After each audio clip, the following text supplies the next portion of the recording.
Glad to have you on. And then we have Ron Winter, another blogger with CT Watchdog, whose columns are also very well read.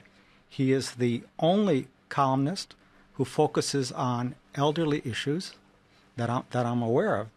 And his column is called Granny Snatching. And he's got a fascinating case from Canada that he's been investigating. Ron, tell us about it. Okay, I've been writing about the case of an elderly Canadian lady by the name of Kathleen Palomeric for a couple of months now. Just a quick rehash. In 2007, she was placed into an elder care facility.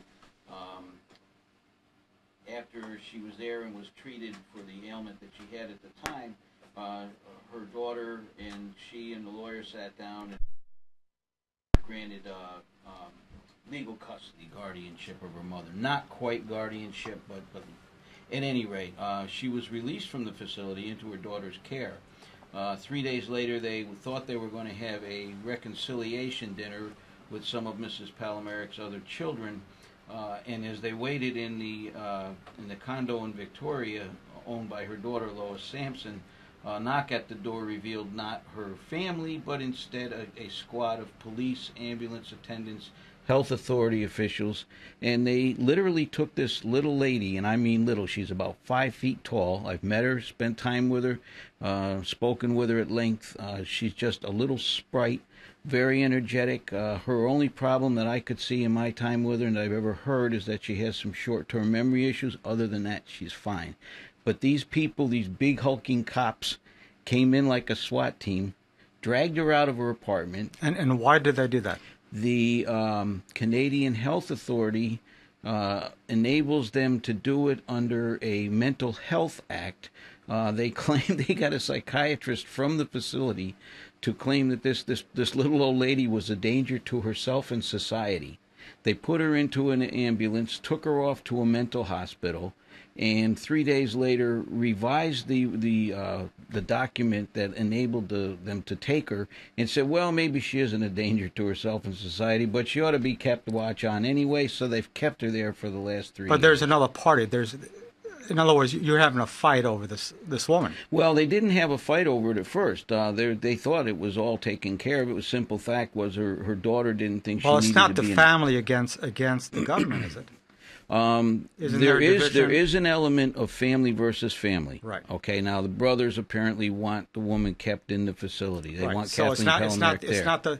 It's not the facility against and the government. Well, or is it more complicated than that? It's more complicated than that because what you have is Lois Sampson, who is Kathleen Palomeric's daughter, 3 years now trying to get her mother out of that facility so they can live together.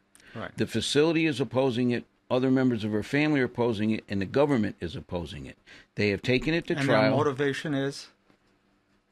I'm never sure, well, except my guess is it's always money and power. Right. It's always money and power. So the nursing home wants her there. Wants her money. Yep.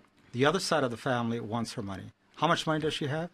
My understanding is it's somewhere around $500,000 when you take the property. So we're talking about a lot more than your mother. Yeah, at least 10 times. Yeah, at least 10 times more than that. Yeah.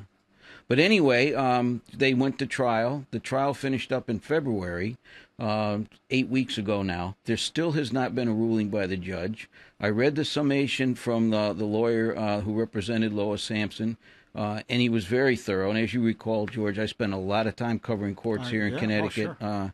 And I'm not a lawyer, not trying to be, certainly not an expert on international law, but that guy did cover his bases, plenty of reasoning. And having met the woman, why they feel the need to keep her confined. And it's a very Spartan place. They've got her in tile floors, tile walls. It's not a comfortable home. This studio is 10 times more comfortable than where they're keeping this lady. Anyway, the judge still hasn't ruled. And a week after the trial was over, Lois Sampson went in to visit her mother and found her in a state of almost nodding off and with a new drug being administered to her through what they call a PIC, for lack of better words, intravenously. Lois left, called some people she knows that are familiar with the system and that were registered nurses, went back the next morning as soon as she could, found her mother virtually comatose, immediately called 911, and they did have the authority to come in and override the nursing home staff. They took her out. They found that she was being given a morphine derivative. Right. And they took her to the emergency room where they have an antidote. They administered the antidote in the ambulance, and again, I guess at the emergency room, and did bring her back. But once again, the health authority up there intervened and forced her back in, where she is now. Lois Sampson and her husband and a nurse who was there at the time filed a complaint with the Saanich, Saanich Police Department. It was a narcotic poisoning. They want to know why it happened, how it happened. There was no medical reason, as far as they're concerned, for her mother to have this dosage, or this narcotic at all. And as of today, and we'll write about this for tomorrow's column, I just got a couple of letters from up in Canada. As it turns out, the constable who was assigned to investigate this narcotic poisoning of this elderly lady was a witness in a trial that just concluded up there last week, in which another officer was found grossly negligent in the shooting death of a mentally ill man. This officer was part of the trial, a witness in the trial, testified that although from the day she went to the academy and learned what she was supposed to do as a police officer, she learned you were supposed to take notes, she never took any notes whatsoever on the day of the shooting when her fellow officer,